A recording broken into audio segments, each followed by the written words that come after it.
Halo teman-teman investor, ketemu lagi dengan Roy di sini dan di video kali ini kita akan bahas IPO jumbo lagi ya di tahun ini, yaitu Aman Mineral, kode emitennya AMMN. Jadi buat teman-teman yang belum tahu, AMMN ini mengelola tambang nomor 2 di Indonesia ya, kalah hanya dari Freeport, dan nomor 5 cadangan terbesar di dunia. Kita akan bahas kinerjanya, prospeknya seperti apa, dan apakah opportunity yang ditawarkan di IPO kali ini bisa kita ambil atau kita pantau-pantau dulu. Selengkapnya kita bahas dalam video kali ini. Sebelum, jangan lupa tekan loncengnya dan subscribe. Let's go, kita bahas AMMN.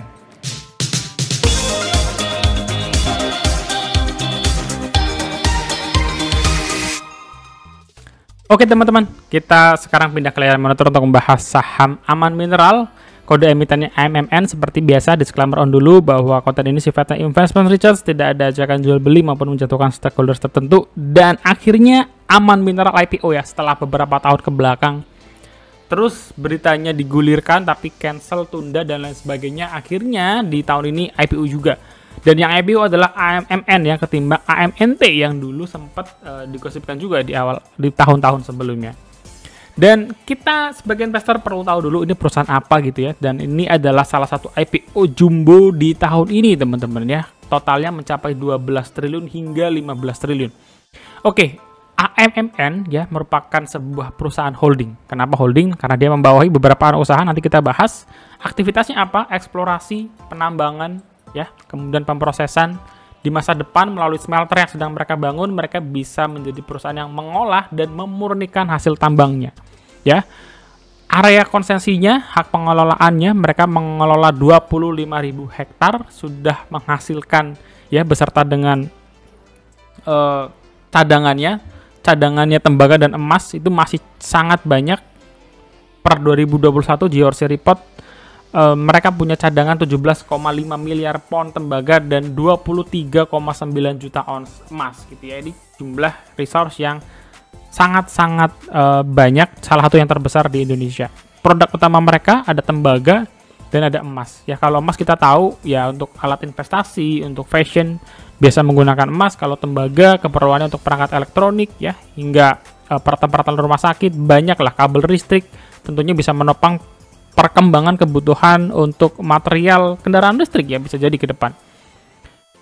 Dan sebagai holding tentunya mereka membawahi anak usaha yang pertama jelas Aman Mineral Nusa Tenggara. Inilah yang menyumbang pendapatannya si AMMN gitu ya, karena memang anak-anak usaha lain ini belum terlalu bisa mendapatkan keuntungan. Jadi di dalam perspektif tersampaikan bahwa 99,9 atau 100% gitu ya, saya agak lupa, pendapatannya si AMMN itu berasal dari AMNT, dan ini hal yang wajar selayaknya ASI dengan Unity Tractor gitu ya. Terakhir waktu saya bahas NCKL tuh ada yang nanya, Bang, kenapa sumbangan dari entitas usaha itu dihitung? Ya menurut saya memang harus dihitung, karena ketika dia sudah menjadi bagian anak usaha dan menyetorkan pendapatan, ya harus dihitung gitu ya. Jadi itu nggak ada bedanya seperti ASI dengan Unity Tractor, INDF dengan ISCBP, itu sama saja AMMN dengan AMNT.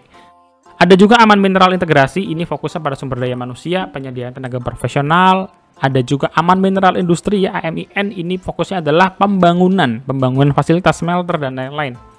Ada juga Aman Nusa Propertindo, ini baru, saya rasa ini tujuannya untuk mengembangkan wilayah Nusa Tenggara ya, jadi supaya karyawannya bisa tinggal di sana, mengembangkan wisata. Tentunya ini bagian dari strategi pemerintah juga untuk memperluas dan menambah daya tarik di area Nusa Tenggara. Dan AMMN ya per 2022 itu sudah memproduksi 9.400 juta pon, dibandingkan dengan cadangannya jauh-jauh masih banyak banget ya cadangannya ya. Dan untuk emasnya 9,5 juta ons emas. Mereka adalah produsen tembaga dan emas terbesar nomor 2 di Indonesia, nomor satunya Freeport. Nggak heran kalau pemerintah mati-matian coba mengambil alih Freeport, mungkin ke depan juga ya AMNT, siapa tahu ya.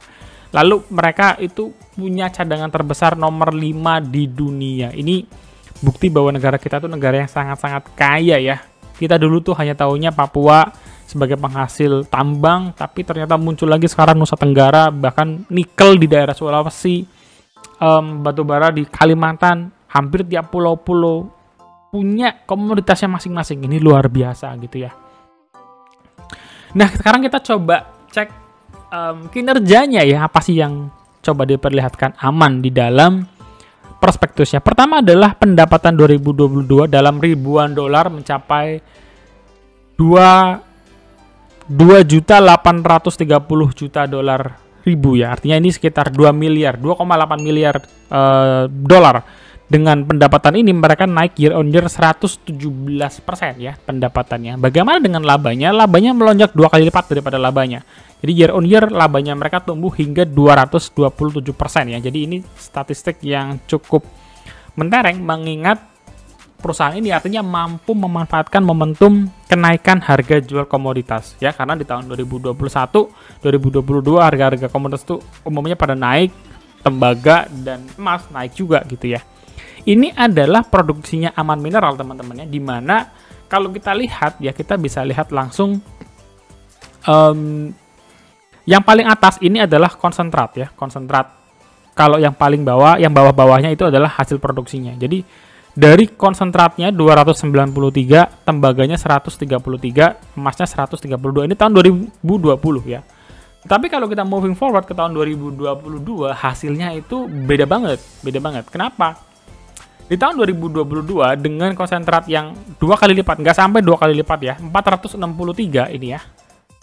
Tembaganya 210, emasnya 730. Jadi ini terjadi apa ya, grafik peningkatan hasil produksinya gitu. Jadi konsentratnya itu semakin, saya bisa bilang apa ya, bahasa tambangnya mungkin teman-teman ada yang ahli tambang, lebih bersih gitu ya, lebih banyak harta karunnya. Jadi dari yang ditambang konsentratnya menghasilkan emas dan tembaga lebih banyak kalau kita bandingkan dengan hasil konsentrat di tahun 2020 gitu ya.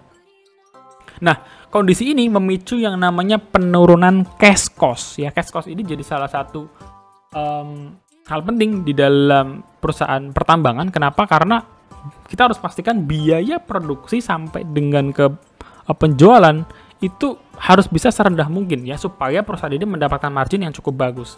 Nah, kalau kita lihat ke sini ya, 2020 si tembaga sangat mendominasi ya. Ya, kita bisa lihat bandingannya 790 dengan 211. Tetapi di 2022 tembaganya makin naik ya. Emasnya naik berkali-kali lipat ya. Dari 790 ke 1600. Ini naik sekitar 120%, tetapi emasnya dari 211 naik menjadi 1200. Ini naik 5 kali lipat, teman-teman ya. Jadi ini mendorong pendapatan dan laba bersihnya Aman dengan sangat signifikan. Tetapi kita juga harus lihat bahwa bukan hanya semata-mata karena peningkatan harga jual ya, bukan karena harga jual, tetapi perusahaan juga melakukan effort lebih, yaitu peningkatan produksi gitu ya. Jadi perusahaan juga genjot terus produksinya supaya lebih tinggi lagi. Ini penting karena jangan sampai hanya mengandalkan ya kenaikan momentum harga jual saja. Jadi kalau dari sumber pendapatan ini kita bisa lihat 57% pendapatannya AMMN berasal dari segmen tembaga dan 43%-nya adalah dari segmen emas gitu ya.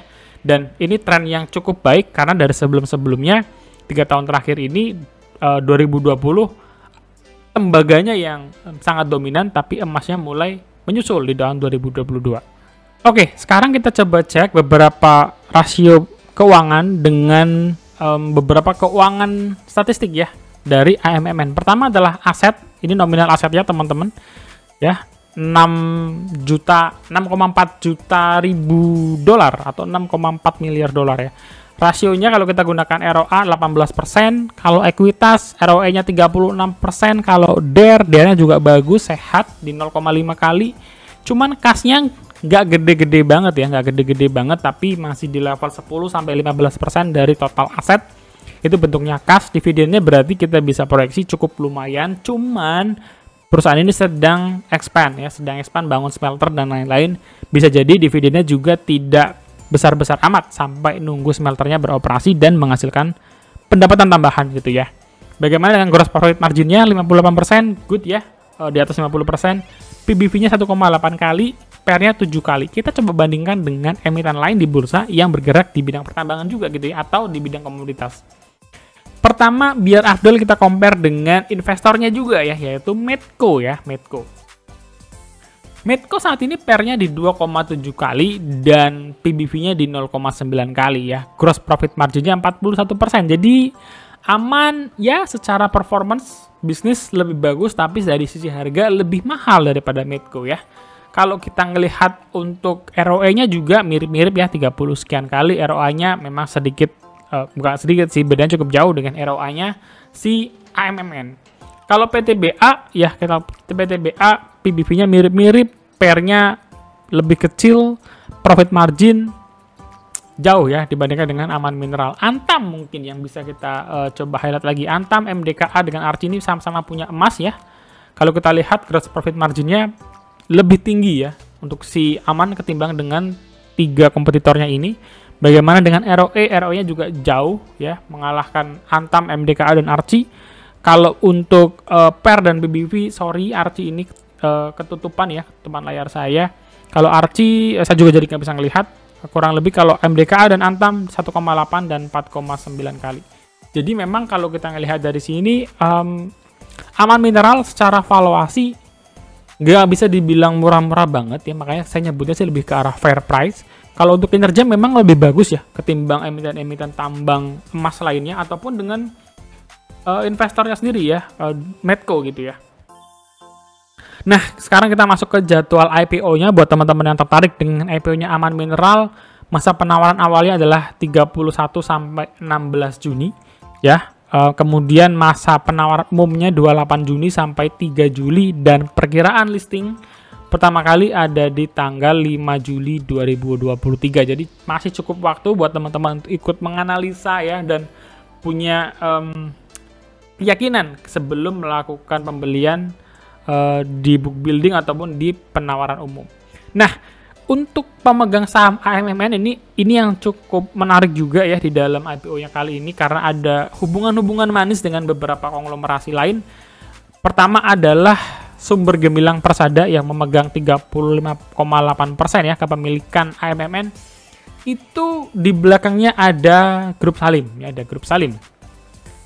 Kemudian komisaris utama dari AMMN yaitu Pak Agus Prajoetsasmito itu juga direkturnya BRMS. Jadi ini sedikit-sedikit membentuk sebuah lingkaran bisnis. Ada Grup Salim, ada Grup Medco Arifin Panegoro ya, Pak Arifin Panegoro dengan Grup Bakri ya, karena ada BRMS juga di situ. Jadi ini lingkaran tambang-tambang besar yang saling mensupport untuk IPO-nya AMMN gitu ya. Dan biasanya kalau misalkan tipikal konglo begini udah masuk, itu bukan yang masuk terus exit gitu ya, bukan model kayak investornya startup, beda banget cara mainnya ya. Itu sih yang saya lihat, saya perhatikan sampai sejauh ini. Kalau misalkan ada konglo masuk untuk invest gitu ya, berpartisipasi di dalam sebuah unit bisnis. Untuk pelaksanaannya sendiri, AMMN itu akan dibanderol gitu ya, 1.650 sampai 1.775 per sahamnya teman-teman. Jadi nominalnya memang mirip-mirip mendekati harganya Antam ya di 2.000, dan ini IPO-nya AMMN di 1.650, paling rendahnya, paling mahalnya 17.75. Kalau misalkan gitu ya, semua terserap ya oleh masyarakat, AMMN akan mendapatkan dana hingga 12,9 triliun, 13 triliun. Ini IPO yang lagi-lagi IPO jumbo gitu ya. Wow. Dan semoga IPO sih bisa berjalan dengan lancar gitu ya, terlepas apakah semuanya terserap atau ada sebagian yang tidak terserap gitu ya. Dan untuk apa AMMN ini membutuhkan dana gitu ya, sampai 13 triliun dalam IPO kali ini? Ini yang menurut saya juga cukup menarik gitu ya. Pertama, mereka memang ada pelunasan utang ya. Tapi ini ke AMNT porsinya juga kecil, 23%. Artinya sekitar 2 triliun lah kurang lebih. Kalau untuk setoran modal ke AMIN ini juga kecil, 13%. Tetapi yang paling besarnya adalah 64%. Mereka mau gunakan untuk setor modal ekspansi AMNT ya. Ini termasuk untuk pembangunan smelter-smelternya tersebut gitu ya. Nah, ini hal yang menarik, artinya perusahaan ini berharap dengan ekspansi pembangunan smelter yang memang sebenarnya agak dipaksa juga nih, karena pemerintah menargetkan ada stop ekspor tembaga ke depannya ya. Jadi saat ini memang pemerintah masih tarik ulur gitu ya. Ini ada berita dari CNBC, pemerintah galau. Kenapa? Karena memang smelter-smelternya belum pada siap nih. Artinya pemerintah dengan perusahaan itu kan harus saling kerjasama gitu ya. Jangan sampai gara-gara undang-undangnya udah dipakai ya, peraturannya udah diteken, tapi smelternya belum ada, perusahaan nggak bisa ekspor. Artinya perusahaan nggak bisa jualan mati kutu nanti ya, nggak dapet duit gitu ya. Nah artinya ini deal yang cukup bagus lah ya Win-Win Solution. Sementara ini masih boleh ya, masih boleh ada relaksasi, tapi smelter digenjot terus. Begitu smelternya jadi, pemerintah akan melarang untuk ekspor, artinya proses pengolahannya akan ada di Indonesia, harga jualnya akan naik. Tapi ini ada tantangan, apa tantangannya? Harus mencari konsumer baru yang mau membeli hasil pengolahan gitu ya, jangan cuma yang terima mentah ya, nggak boleh lagi. Jadi di sini sebenarnya juga ada PR juga. Tetapi ini juga akan mendukung gitu ya, khususnya buat AMN karena mereka punya smelter, mereka bisa kolaborasi dengan perusahaan tambang lain yang terkena dampak larangan ekspor. Contohnya apa? Contohnya BRMS. Apalagi tadi sudah ada lingkaran pertemanan ya antara komisaris utama AMN dengan BRMS sebagai direkturnya juga gitu ya. Nah, kita sudah sampai di slide terakhir teman-teman. Sebelumnya jangan lupa ya subscribe dulu, tekan loncengnya supaya nggak ketinggalan video-video investasi dari channel ini. Pertama, pertimbangan yang perlu kita lebih highlight gitu ya. Resource yang dikelola oleh HMM ini sangat besar teman-teman. Ini panjang lah ceritanya. Nomor 2 di Indonesia, nomor 5 di dunia. Dari apa yang sudah mereka produksi sampai 2022 dibandingkan dengan cadangan yang jauh, masih sisa banyak lah ibaratnya. Dan secara keuangan, perusahaan ini sangat-sangat sehat. IPO-nya juga digunakan untuk ekspansi, bukan untuk gali lubang tutup lubang. Jadi ini ekspansi judulnya, dan pasti di balik ekspansi bisa mendongkrak pendapatan dan laba lagi. Kinerja perusahaan bagus ya, kenaikan daripada komoditas berhasil mereka manfaatkan sehingga menyebabkan pendapatannya naik, labanya naik. Tetapi mereka juga tetap ingat untuk menaikkan produksinya ya. Jadi jangan cuma mengandalkan kenaikan harga komoditas. Tetapi kalau kita ngomongin kesempatan untuk ikut IPO-nya, ini adalah hal yang beda lagi nih. Terakhir mengenai penawaran IPO saat ini gitu ya, khususnya di nilai PBB 1,8 kali dan PER 7 kali, menurut saya ini kisaran harga wajar atau harga yang fair untuk MMN gitu ya. Beberapa punya style sendiri-sendiri gitu investor. Ada yang masuk di perusahaan yang wonderful di harga yang wajar juga nggak masalah, atau nunggu harganya jadi under value ya, perusahaan yang nggak kalah bagus tapi harganya lebih murah gitu ya. Menurut saya dengan harga yang fair, saya lebih suka untuk nunggu sih ya, untuk nunggu butuh diskon lagi lah ya, butuh diskon dari market. Dan kalau mampir di harga 1000-an gitu ya, atau turun 30%-an, mungkin saya mulai coba untuk masukin ke dalam watchlist ya. Kalau untuk saat ini harga AMMN kalau kita bandingkan dengan Antam, dengan Archie, kecuali MDKA yang harganya memang premium ya, itu lebih mahal gitu. Jadi saya memutuskan untuk IPO kali ini lebih baik untuk watch dulu. Dan kalau kita berkaca dari IPO besar ya, contohnya CKL, setelah IPO juga sahamnya terkoreksi dan akhirnya mampir di area-area yang lebih menarik ya. Jadi pada dasarnya sebagai investor kita berharap mendapatkan titik entry gitu ya, titik masuk yang lebih murah, dan itu wajar. Tapi tetap kita bisa support IPO ini. Semoga kita doakan berjalan dengan lancar dan membawa kemajuan ya, khususnya di wilayah Nusa Tenggara. Gimana teman-teman buat pembahasan kali ini? Apakah kalian tertarik untuk masuk invest di saat AMMN di harga sekarang, atau nunggu dulu ya, nunggu diskon? Mungkin butuh berapa persen lagi diskon turunnya? Tulis di kolom komentar. Dan kalau kalian suka dengan video seperti ini, jangan lupa teman-teman untuk subscribe, share, like, dan kita bisa diskusi bareng di kolom komentar. See you in the next video. God bless you. Bye-bye.